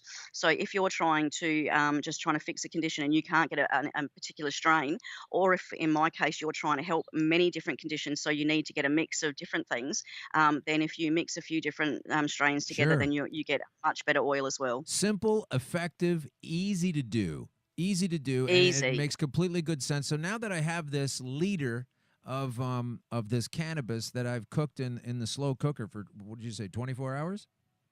Mm-hmm. 24 hours. So now I have this Yep, sludge, and I need to strain out the plant matter and just be dealing with the oil at Yep. that point, right? And then how do I dose that? Well, Like, what do I need, a tablespoon of that, or what do I do with that?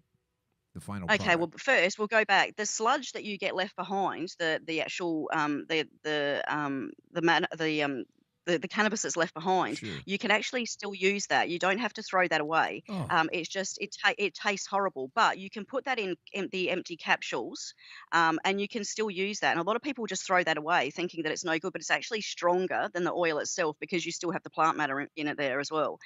It just you just can't, if you were using it as an oil, you don't want to chew, you don't want to be chewing Yeah. it. So, but if you put it in capsules, you can still use it, and so you're not wasting that either. So don't throw it away. Put it in capsules and use that as well. But with the actual oil, you keep that it's got to be stored in the fridge and it lasts for 3 months. And how I usually dose it is I usually start people on children. I would give a quarter of a teaspoon, and adults I would start on half a teaspoon. And then basically what you do is, because every person's different, because it goes by not only just body weight, but also by the way people metabolize. So if they're a fast metabolizer, they'll use a lot more than if they're slow. So basically what you need to do then is every person has to adjust it personally, and they just increase it. And usually you can increase it about every 3 days, you can increase the dose. And so you basically just slowly increase the dose until you get to the level where it's working for you. That's amazing. So that's simple and easy, folks. You have a crock pot, you've got a slow cooker, you can do this. You can get this stuff into you. You know, were I to recommend that to people individually, which I don't do. So that's incredible. So who else is involved specifically in your fight right now? You can't be doing all of this by yourself. You have a lawyer, or how does it go?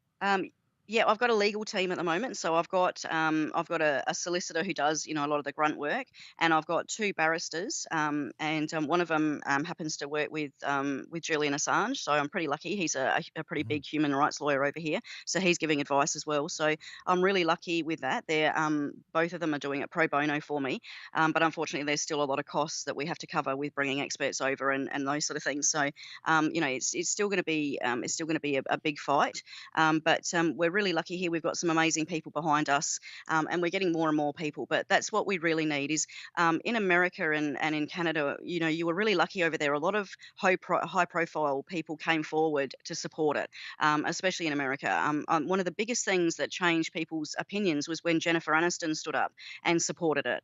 And a lot of people that were real, goody two shoes that never had touched any sort of drug before looked at it and said, well, if Jennifer Aniston can support it, then it must be okay. And this is the sort of thing that we need to have happen here. We need more people to stand up and say that they agree with people using it, and that they don't think it's a bad drug. And we've got to stop calling it a drug as well. That's the other thing that sort of frustrates me. It's a plant. Absolutely. It's a plant. It is. It's a food. And it's a life-saving plant. Yes, and it needs to be scheduled that way. And I think we need to go back to the UN and really fix it there. This needs to be, we need to just end prohibition worldwide. This whole thing where we're having to fight, each country fighting individually to try and get it through. It's just ridiculous. This should be something that's just done worldwide, and they just say, right, okay, we were wrong about this. We shouldn't have prohibited it in the first place. We're just going to end prohibition on it, and okay, people just go for it. Do whatever you need to do.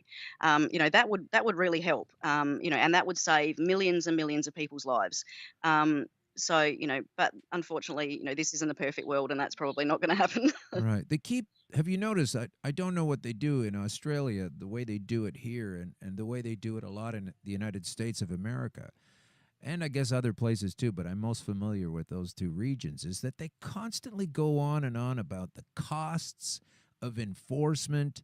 Oh, this is going to be terrible. We're going to have to... we're going to be pulling over drivers, and there's going to be going to jail. This is going to cost a lot of money, you bad people that want to smoke this thing and take this thing, and now we're finally conceding enough. But boy, oh boy, you're causing us such a problem with your ingestion habit, and it's no good for us. We're going to have to spend so much money. And while they're having that side of the argument, they don't discuss the effect of what it's going to be doing to the medical systems of these countries. It's going to be drastically eliminating series of illnesses in so many people. You're not going to have seizures. You're not going to have nutritional deficiencies. You're not going to have spiraling towards cancer all the time, because you will have been taking Well, we just look at medicine. That's right. Well, we just look at one of the just one little girl that I've been helping. Her name's Caitlin Mosley, and she's on Facebook as well.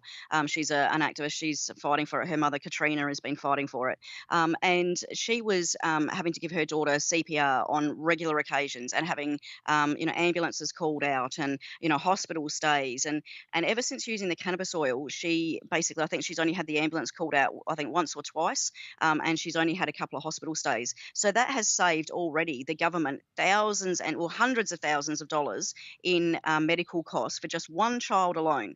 So can you Yeah. imagine what would happen if everybody in the country was using it? It would just the relief of their health system would just be huge. And we keep showing them the information from Colorado and places like that where it's come through, and we've already got the evidence to show that this is the effect that it's had, and it hasn't had any bad any bad reactions. There hasn't been any bad reactions to it. In fact, everything has been really good. Crime rates have dropped. The illicit drug use has dropped. Opiate use has dropped. Deaths on the road have dropped. All of those things have been positive things, and this is what we're trying to show our government, that the sky hasn't fallen in now that we've seen it legalized in other countries. So there's no problem in doing it here. But we think that the biggest problem is that the government and specifically the pharmaceutical companies have seen the amount of money that they've lost in the countries where it has been, and the states in America where it has been legalized, and they don't want that to happen here. So they're trying to hold on and stop it being as freely accessible as it has been in some of those other countries. So I think that's why here in Australia they're trying to stop the dispensary model, so that we can't have access to dispensaries like you have in other places. And basically they just want us to have a pharmaceutical product that's only prescribed through doctors and dispensed through, we call them a chemist or a pharmacist. So they're really trying to control the way people access it. But people want to be able to have whole plant cannabis. They want to be able to vape it if they want, or smoke it, or ingest it raw. So people don't want to be told how to use it. They just want to be able to given access to it, so they can use it however they want to use it. And isn't it funny, though, that while you're 100% correct about this, the underlying factor in all of this is that most people want to be doing this. A lot of people are learning how to do it, and I hope a few people have gone from not knowing anything today to learning how to do a lot of great things they can help themselves with. But where is this demand and insistence all the time politically from your government, my government, the UK government, the United States, this preaching about how wonderful democracy is and the will of the people and the majority, and we're trying to help everyone. And then meanwhile, it's this sliver of idiots that are keeping it from the rest of us, while they pretend to promote, we have to go and kill a bunch of people in the Middle East to promote democracy. Exactly. It's like, why don't you promote it at home by accepting the facts, put your beliefs on a shelf, and just let us get at this plant? Because when I go home and have a little basil and tomato pesto salad tonight, I'm going to be using plants as well, without any kind of trouble or oversight from anybody else. It's the same thing. Where is that? Who's calling them out on this other than ourselves and a few other people? It's a key issue. It is. And what frustrates me is governments are always going on about how they're trying to make the people safer, and they're doing different things to make the people safer. They want the roads safer. They want this because they want to save lives. Well, if they want to save lives, they could save hundreds of thousands of lives immediately by making cannabis accessible. And here in Australia, there have been polls done that say 97% of the population want medicinal cannabis available immediately. And not only that, 93% of the population want recreational cannabis available immediately. So that has to tell you, when the people are calling for this, but the government is still ignoring us, there is obviously some sort of problem. There is corruption somewhere, and we have it here in Australia because our Prime Minister here in Australia, his wife owns shares in the pharmaceutical companies that have vested interests in this. So this is why we're having problems here, because there's corruption that goes very high up, very, very high up to the top level, and so this is why it has happened the way it has. He instructed the health minister, the federal health minister, instead of having the laws to access it done federally, so that would be done immediately and would basically be done easily. What they did instead was they put it down into the hands of the states, and they said, okay, the states now have to organise access and figure it out. And so it caused chaos. None of the states knew what to do. Nobody wanted to be the first one to do it, because they didn't want to do it wrong. They wanted to sit back and wait for somebody else to do it first, so that they could fix all the problems that they had. Right. So that's what's caused the problems here, and that was done deliberately. It all could have been changed. It all could have been done on a different model, and we would have access now. But unfortunately, there is just too much manipulation. There's too much corruption, and this has to change. When our Prime Minister is bringing in laws and manipulating the system so that his own family is financially benefiting, that's when we have to start asking some questions and saying, is it acceptable that to make a little bit more money, he's allowing, so many people to die? So many people are dying. And just myself, from the people that I've been helping, at least 50 people that I was helping have died, in the time that I've been doing this. So, and in the time since my raid, there's probably been about 15 to 20. So, and some of those have been children. So, I'm really angry. I'm really, really angry that they have promised this, that they've dangled this carrot in front of people, but now they're just pulling it away every time, they're reaching for it. So Right. this is just torture. It's just torture to the people that are the sickest and those that are dying, because they know that they don't have the time to wait around for a legal product, and the government is just, just putting this off time and time again. Well, Jenny, I'm sure glad I'm on the same side of the ledger about all of this as you are, because I'd hate to take you on in an argument. You're a Thank you. clear-headed woman who's got a lot of experience behind you and what you've been doing. You've seen it in animals. You've seen it in young children. You've seen it flatten people suffering from spasms and convulsions. You've seen people get up and walk around from wheelchairs. You've got people in wheelchairs telling folks how great you are and what's been going on. You weren't profiting from selling this stuff to people, and it's just completely untenable. I don't know what to do to fully rally people's awareness to go, look, this is completely backwards, and taking it for one more second, whether it's a law or not, we're done with this. I'm just trying to find out. Like, it's the same thing as Occupy. Remember the Occupy movement? And they were in New York, and they were saying, like, it's the 1% and the 99% are rallying against this. Well, is it the same thing now too? Is it the bankers in this one as well? Like, how do they manage to maintain such a hold on the control when we're all done with, cries of anecdotal? I mean, this is all said and done. So, I mean, Yeah. Well, basically, like I said, it's the only people that are holding this back are the ones that have got financial, interest in this. It's the pharmaceutical companies. And unfortunately, like I said, when our own heads of government have vested interest in those, pharmaceutical companies, that's a huge problem for us. That is a huge problem for us. And unfortunately, the mainstream media isn't talking about that here in Australia. No. They're not mentioning it. And there's a thing that as well. I don't want to get into the whole no-vax, the no-vax sort of issue, but the same Prime Minister brought in a law that if you didn't vaccinate your children, you wouldn't be able to access the social services money. So basically, it's called no vax, no pay here in Australia. And that same Prime Minister, his wife owns the company that makes those vaccinations. So he brought in a law that basically, benefited his own wife's company. So this is the sort of conflict of interest that is happening here. And the same woman, his wife, also just the company that she owns, has shares in, also released a new cancer drug that they're using now in Australia. So now, if we were to use medicinal cannabis, people won't be needing her cancer drug either. Right. So these are sort of things. Now, she also has shares in the company that makes Epidiolex. Now, Epidiolex, we know, is just basically a CBD dominant version, and it isn't really effective. We know that it's already been proven that it's only 10% effective in epilepsy. Yet that's the drug that they're using for the epilepsy trials here. Now, it's failing already. Now, we knew that it would fail because they've already said it's only 10% effective. So why not use a product that we know is at least 80% effective? Why use that product? Well, we know why. It's because it's her company that makes that one. So they've just signed a contract for using Epidiolex in one of the states in Australia here for 7 years. So like I said, there is massive conflict of interest, and this needs to be addressed. And while these people are making more and more money, Australians are dying. And this is what we need to stand up and say, that this is enough. Enough is enough. And we're going to stand up and say we're not going to put up with this anymore. And we've got elections coming up, and people need to start voting smart. They have to be intelligent with where they're putting their votes. They have to really look into the different parties and what their policies are on cannabis, and really think about what they're doing, because we had our last federal election and people just voted for whoever they thought was a friend of theirs, or or just happened to know. and it split the cannabis vote in the community. And rather than getting somebody in, we didn't get anybody in. So, this time we have to be smart, and we want people to think about what they're doing before they, write anything down on that ballot paper. Well, you're absolutely right. Jenny Hallam, it's been so great speaking with you. Now, we do have a couple of places where you're going to need to go, folks, to keep following Jenny and her saga. Now, I'm going to have you back on the show if you'll have us, and it'll probably happen before you go back to court, but we will have heard so many other wonderful things at that point. Is that okay? That would be lovely. We'll get you back on in a few months or so. We're blazing some new trails, getting a lot of people like yourself on, but we will want to come back to you.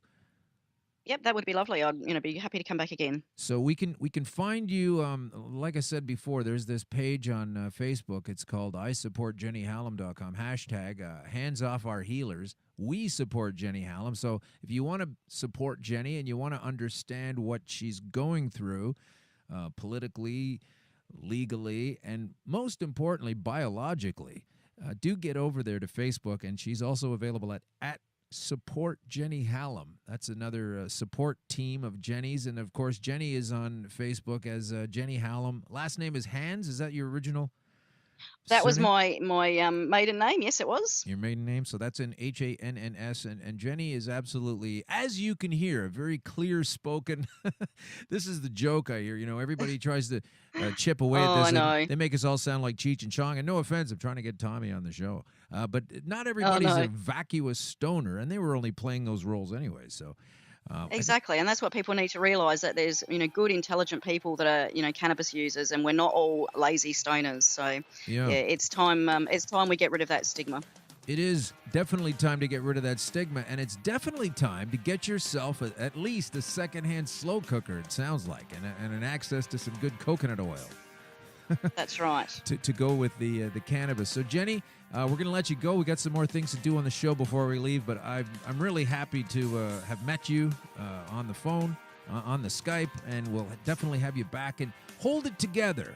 There are people in the world that want to help you, and the more focus we can bring into people in a similar plight, the sooner you're going to be out of trouble, Thank you very much. Well, thank you for your time. I do appreciate it. But, we just want people to know that it's time to stand up and stop being scared to admit that you're a cannabis user or that you support cannabis.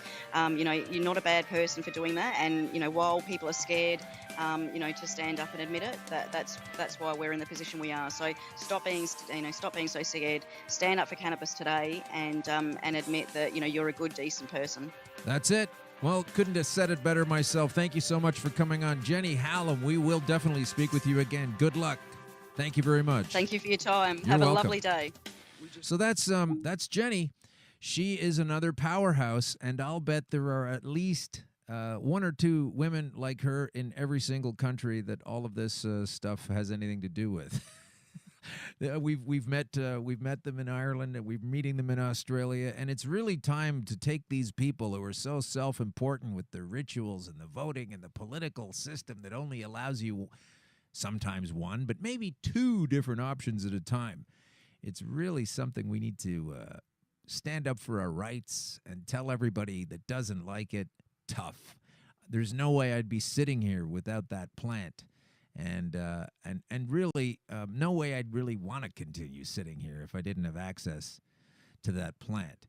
So that's Jenny Hallam. What a fantastic, strong, powerful voice, very knowledgeable. And once again, I would love to hear her in a courtroom. Not that I want her to go to court, but I'd love to hear her deal with these accusations about she's not really on top of it, and she doesn't really know what's going on, and she's not really all about the science, and the doctors say that what she says is not real, etc., and on it goes. It's very offensive to your awareness, and it's only slightly more offensive to people who have suffered some kind of malady that cannabis has turned them around from, and I obviously include myself in that particular group. So just before we get to the end of the show and sort of moving more into the conspiracy aspect of it, and I mean, how can you ignore the conspiracy aspect at this point? It's obviously a scam going on. Now listen to this. Jody Emery also was on the show. She's quite distressed right now because the Royal Bank in Canada has closed her account. This is someone in her 30s. She's had this bank account since she was a teenage babysitter. A lawyer here in Toronto says her account closure for conviction, because she was found, dealing and being involved with cannabis and selling it, and this is terrible now. They've been reprimanded, that her and her husband Mark have been reprimanded. Can't sell it anymore because now the cops are going to sell it. Now the government's going to sell it. She doesn't even have a bank account. She was distressed to learn that Royal Bank suddenly notified her it was closing her account and stopping her credit card. She says she has had that account since she's a little kid. She believes the bank is making the move because she has a criminal record for cannabis, and distressed to find out that she doesn't have banking abilities. Pay your rent, that kind of thing. That'll make it easier. In December, her and her husband, Mark Emery, the Prince of Pot, pleaded guilty to a number of drug-related charges in a Toronto court, were fined a couple of $100,000 each.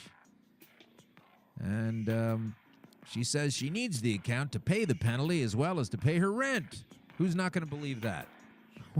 Why is this a problem for these people?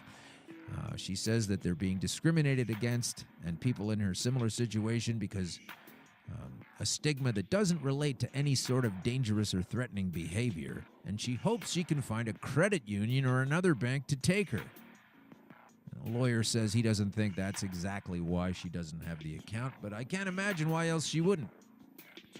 Thanks a lot, Royal Bank of Canada.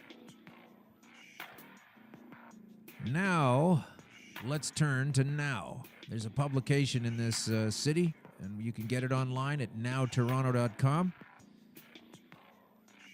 Who's making a killing on weed? Here's a not-so-short list of ex-cops, politicians, and friends of Bill Blair, the police chief extraordinaire who's ushering in his red-nosed, Rudolph the Red-Nosed Reindeer alcoholically tinged legislation. Chuck Rafici, or is it Rafisi? Either way, here's what he's doing. He's the former chief financial officer of Justin Trudeau's Liberal Party of Canada. He's also a founder and a former CEO of Canopy Growth and Tweed Marijuana Inc., the country's largest licensed producer, and he made a killing when Canopy took over Tweed and is reportedly still a shareholder. Meanwhile, you might go to jail for 5 years for selling a joint if you don't have one. Currently CEO at Nesta Holding Company, the premier partner for companies within the cannabis space. His potential conflict of interest, according to Now, is as the former overseer of the finances of the federal Liberal Party. His connections to moneybags contributors in the party run far and deep. No doubt he's turning a few of them onto the big bucks to be made in the business of weed. This is one of the main guys who got this thing pushed through. Him, along with, what's his name there? Stephen Bronfman, who, as we have detailed earlier on the show, have spent all kinds of time studying the family model of how rum running across the border when there was illegal alcoholic consumption rules in the States, and Canada was providing, through Saskatchewan, through this guy's forebears, were profiting on it, and once it became legal, making tons of money. And they took that same template now, clearly, and they're using it with cannabis. Mark Zekulin, the president of Canopy Growth, also the company's legal counsel and former senior advisor to ex-Ontario Finance Minister Dwight Duncan. His potential conflict of interest, his resume includes a gig as a senior policy manager for the Business and Industry Advisory Committee to the Organization of Economic Cooperation and Development, the OECD. He boasts a high-profile and international corporate the OECD boasts high-profile local and international corporate clients, as well as counsel at the Ottawa, Washington international trade law firm of Cassidy Levy Kent. Norman Inkster, former head of the RCMP. Here's another cop. He's an independent director at Metrum Health Corporation, and if you look them up, you'll find a tainted cannabis scandal there. Like most of the licensed producers in this country that we are bound to deal with, as opposed to using our own freedom, picking it wherever we want to pick it, and buying it wherever we want to buy it, and giving it whenever we want to give it. The director at Metrum Health Corp, which was acquired by Canopy Growth last year at about this time, Potential conflict of interest, police and corporate connections. Norman Inkster is a member of the Canadian Association of the Chiefs of Police. Like they didn't have anything to do with this. Like they weren't for investing on this when they knew it was coming while they were still arresting people. The Canadian Association of Chiefs of Police and the International Association of Chiefs of Police. And served as a member of the Investment Advisory Committee of Bay Street investment firm Westerkirk Capital until 2005.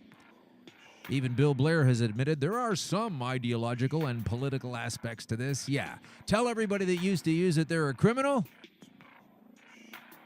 And tell us all how you're going to be selling it now, and you're not a criminal.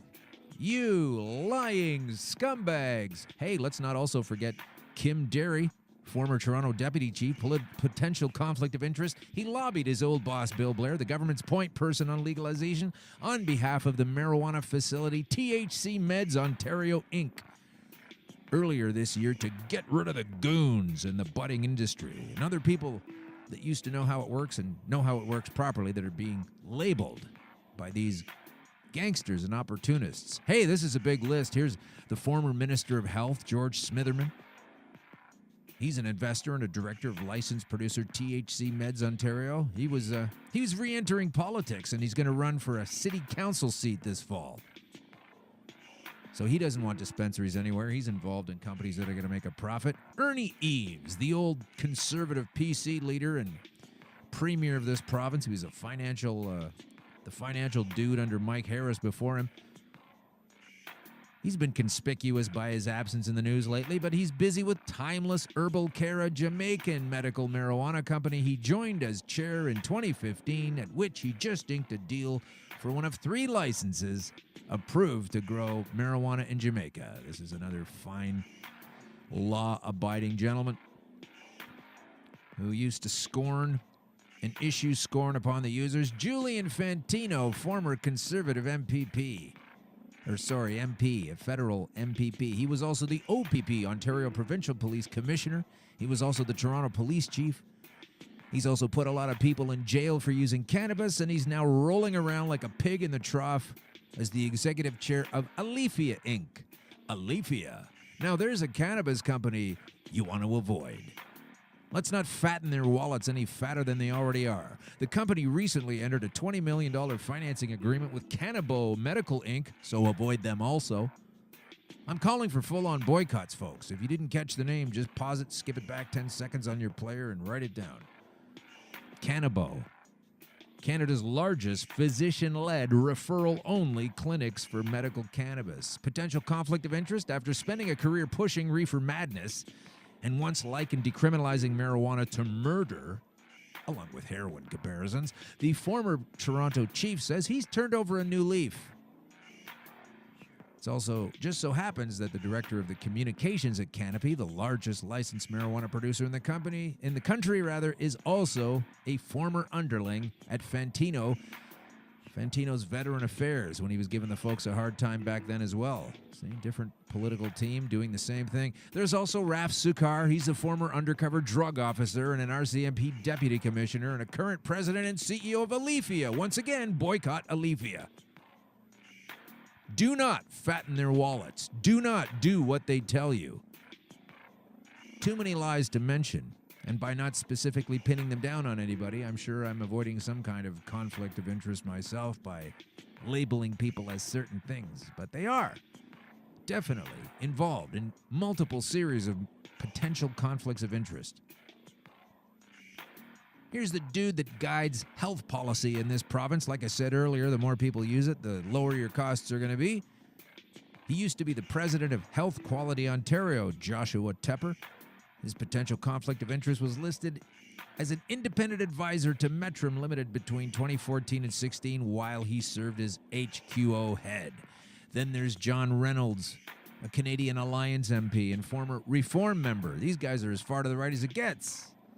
He's currently an advisor to Canada and a U.S.-based medical and recreational marijuana business, Vodis Pharmaceuticals, V-O-D-I-S Pharmaceuticals, says he's never smoked it, doesn't want to. And that should tell you all you need to know about why he is shilling for Big Pharma.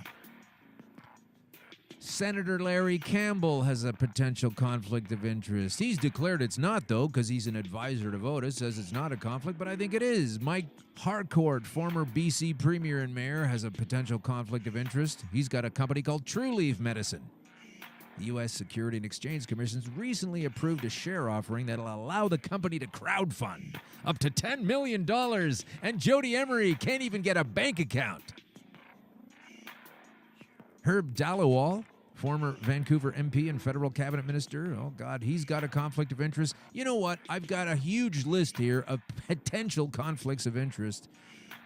Cash Heed, former BC Solicitor General. He's balls deep in some weed money. Cam Batley, former legislative assistant to the Minister of Consumer and Corporate Affairs in the 90s. And a former director of communications for Eli Lilly, a pharmaceutical company. The parent company in the U.S. has developed one of the first marijuana-based drugs approved for nausea and vomiting in cancer patients from chemotherapy. Here's another thing you can do. You can take the cannabis itself and potentially avoid chemotherapy altogether. There's no way to avoid the nausea better than not using that stuff. And so on. And Neil Bellow and Jake Ryan and Barry Daniel. He's a former Abbotsford police chief. That's also in BC. Busted a lot of people for weed, for sure. Now he's the current advisor to BC-based Wildflower Marijuana. I guess what I'm saying in the long run is find out who's selling. Just like in the old days in high school. Find out who's selling, how much they're selling for, what they're involved in, and if they used to be a police officer. Come on, man. Find some modicum of fairness in your system and in your body, and then decide that this is an awful turn of events, okay? An awful turn of events to have all these police at the trough, all these restrictive lies, all these denials of what's going on with this fantastic, healthful property. So, just as we wrap it up, my message once again is thank you, Sam Malachi. We are going to cover your situation as we get involved with your book and promoting it and the knowledge within. And right now, I would just like to close out the show by thanking Jenny Hallam and everybody that's been listening. And we will be back next week with another Green Crush. Another fantastic guest, more facts than you could shake a stick at, and it's really very exciting to be bringing this news forward. It's super important. Your life may depend on it. I never imagined, once I stopped casually smoking cannabis, that I would be in a situation where I would need it to turn my life around. So please be open-minded. Please be open-minded while you investigate the potential healing factors of cannabis. And if you're listening, that bell has tolled twice while we raise our fists. I'll thank you now for tuning in.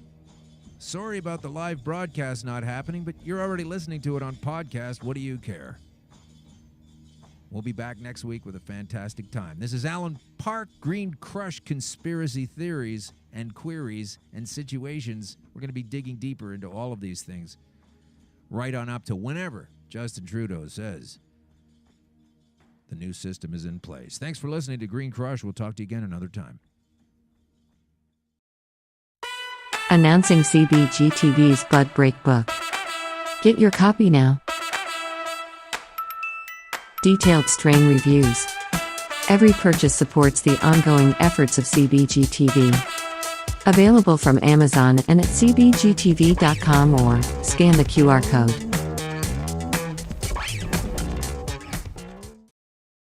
Watching the Cannabis Broadcasting Group here at cbgtv.com.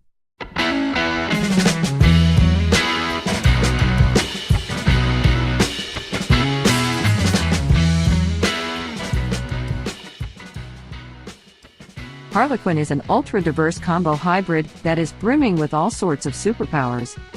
Boasting a really high CBD level, around 1 to 15%, which is a clear indicator of its medicinal abilities. It is also why this strain is a favorite among doctors who are looking to prescribe something potent for the fight against chronic pain.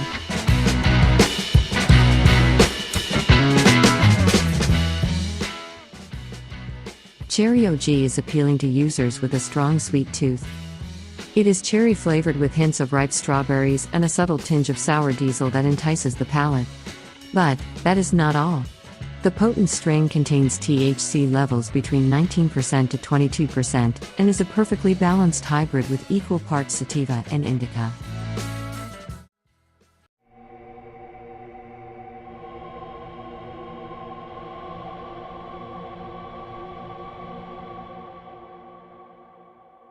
Thank you for watching A Bud Break, here on CBG TV.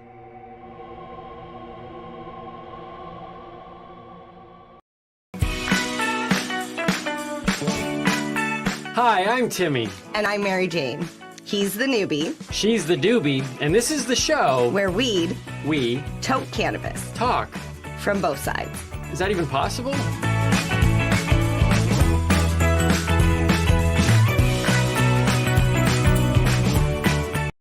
Cannabis Broadcasting Group here at CBG TV.